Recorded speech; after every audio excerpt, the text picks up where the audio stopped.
Bonjour à tous, c'est votre macroniste préféré et on se retrouve sur la partie 2 des vidéos sur les propositions fiscales de certains candidats. Alors oui, je dis certains parce que je ne peux pas traiter de tous. Dites-vous bien que j'ai fait ma petite sélection et finalement je n'ai retenu que ceux qui avaient des propositions qui méritaient d'être débattues. Pour les autres, ça sera dans 5 ans. Donc les militants qui vont tantôt me qualifier de gauchiste, d'extrémiste, de macroniste, cœur sur vous. Une fois qu'on a dit ça, on s'abonne, on like, on partage, on active la cloche pour avoir les notifications et on envoie le générique.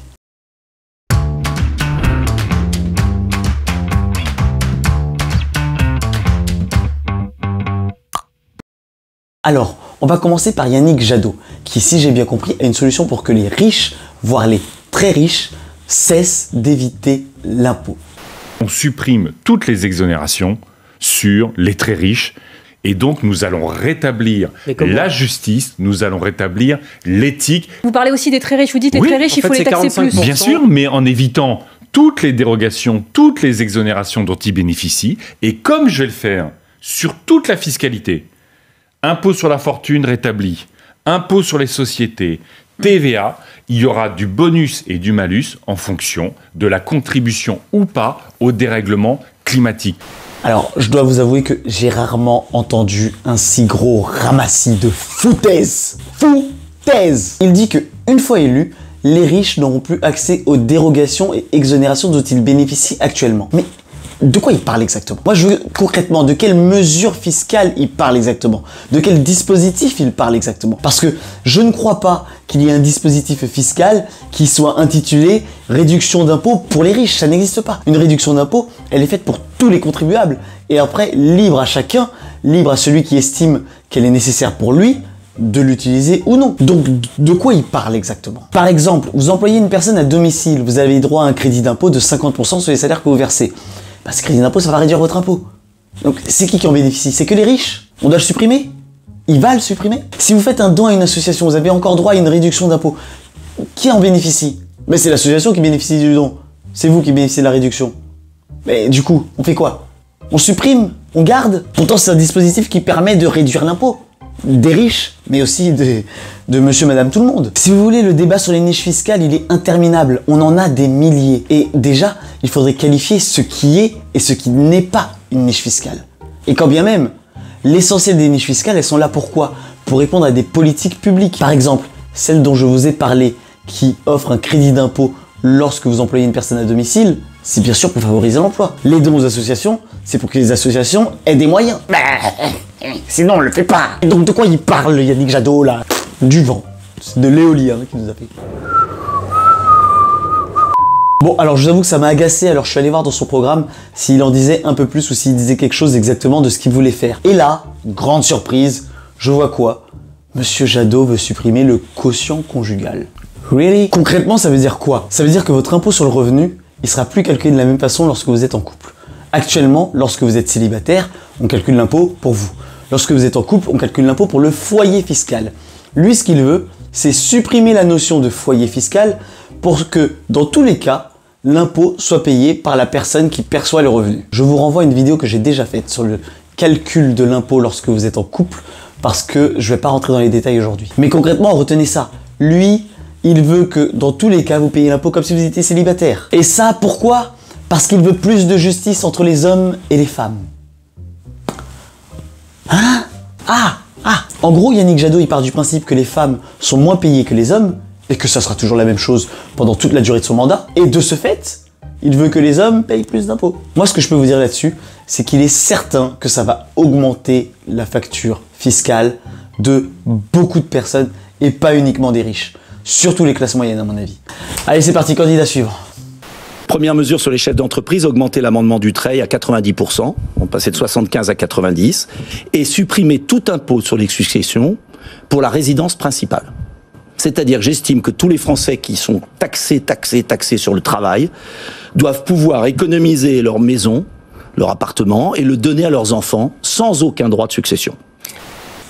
Là, on vient sur des choses qui sont un peu plus classiques. Il vous dit qu'il veut faire passer le pacte du Treil de 75 à 90%. Concrètement, je l'ai déjà dit dans la précédente vidéo, mais le pacte du Treil, c'est un dispositif d'exonération lorsqu'on transmet une entreprise. Donc, Pourquoi pas? Je vous avoue que c'est vrai que c'est plutôt le genre de mesures qui sont réclamées par les personnes les plus aisées, forcément. Mais en tout cas, personne ne veut supprimer le pacte Dutreil, pas même Jean-Luc Mélenchon.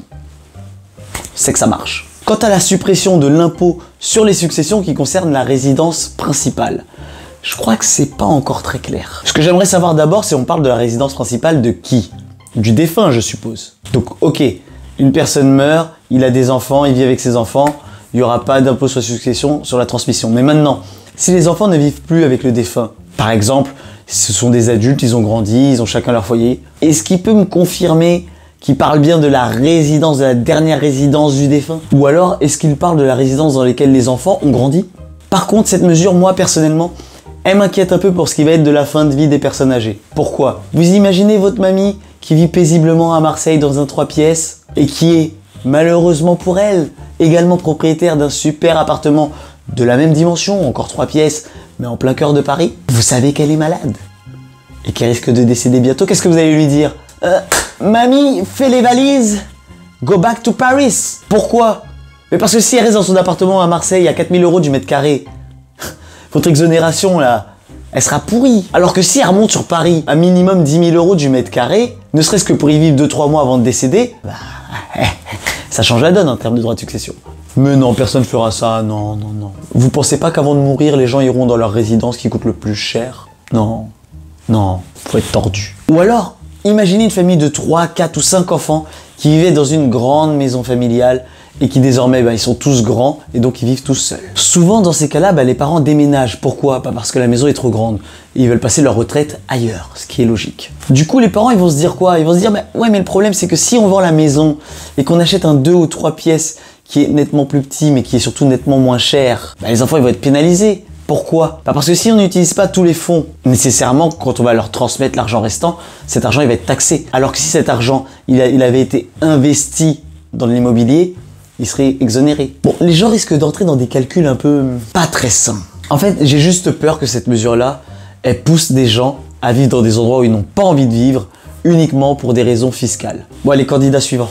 Donc moi, je veux exonérer d'impôt sur le revenu les moins de 30 ans, effectivement parce que je veux qu'ils restent en France. Parce que leur départ de la France, en réalité, nous coûte également extrêmement cher. C'est que c'est la jeunesse qui va nous sauver, monsieur Langlais. C'est elle qui, par son dynamisme, par son investissement, par le fait qu'elle ne parte pas. Parce que moi, quand on me dit 80% des jeunes veulent partir de France si on leur offre un meilleur emploi, 80%, je me dis qu'il y a quand même un énorme problème. Combien ça coûte? Et encore une fois, on revient sur la crédibilité. 2 milliards. Quand on est jeune, en réalité, on réinjecte beaucoup plus facilement dans l'économie l'argent que l'on a que quand on est, par exemple, une personne âgée.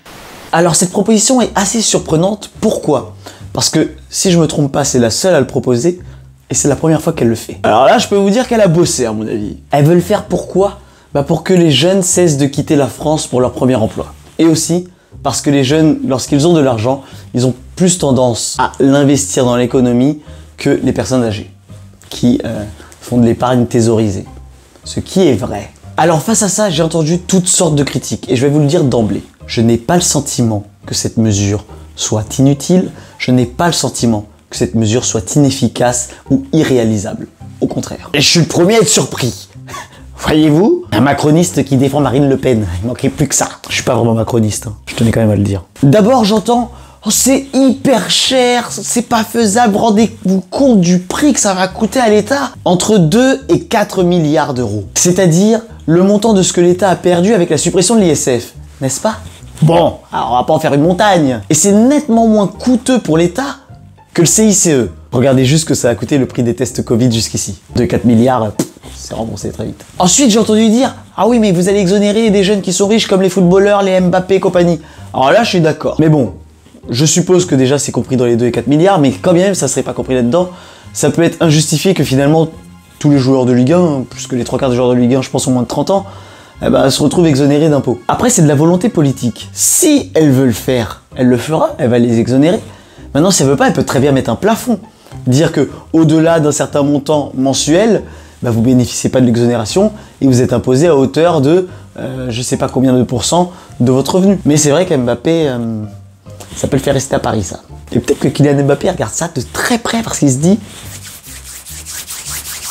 C'est pas bien, Kylian, si tu fais ça, sache-le. Faut rester à Paris, mais pour l'amour du pays, pour l'amour de la France, pour l'amour du PSG. Et maintenant, est-ce utile?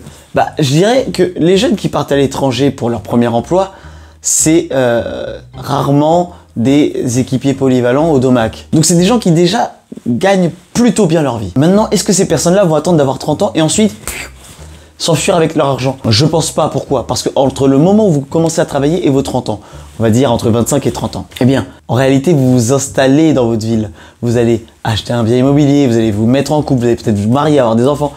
Et partir à 30 ans, c'est bien plus compliqué que partir à 24-25 ans. Donc je suis pas sûr que les gens s'en aillent aussi facilement. Et enfin, le dernier argument, l'argument de ceux qui ne veulent pas faire les choses mais sont souvent de mauvaise foi lorsqu'ils vous le sortent, c'est inconstitutionnel. Le Conseil constitutionnel refusera parce que le Conseil constitutionnel est un garant de la Constitution. Et il serait peut-être temps d'expliquer aux gens un truc qui est très important concernant la Constitution.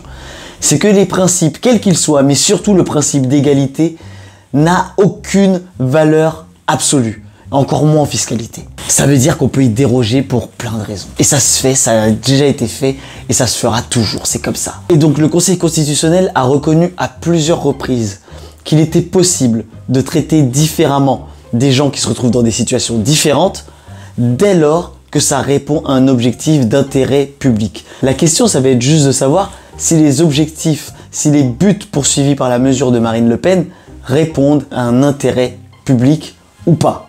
Et je vais même aller dans le détail puisque je vais vous lire ce qu'a dit le Conseil constitutionnel sur ces questions-là. Donc il vous dit que le principe d'égalité devant la loi ne fait pas obstacle à ce que le Conseil règle de façon différente des personnes qui se trouvent dans des situations différentes, ni à ce qu'il déroge à l'égalité pour des raisons d'intérêt général, pourvu que dans l'un et l'autre cas, la différence de traitement qui en résulte soit en rapport direct avec la loi qui l'établit. Et si vous n'avez pas compris, laissez-moi tranquille. En gros, c'est possible. Je vous mettrai le lien de la décision dans la description parce que je commence à en avoir marre de tout ça. Bon, voilà. La tristesse, c'est que de toutes les mesures que j'ai présentées, la seule qui m'a vraiment convaincu, c'est la dernière. Donc, je sais pas ce que vous en pensez. Dites-moi pour vous, quelle est la meilleure solution? Quelle est la meilleure des mesures que j'ai présentées dans ces deux vidéos? Dites-moi si vous pensez comme moi que finalement, exonération d'IR pour les moins de 30 ans, c'est pas plus mal. Et je précise que j'ai 32 ans et que je ne serai pas concerné par cette mesure.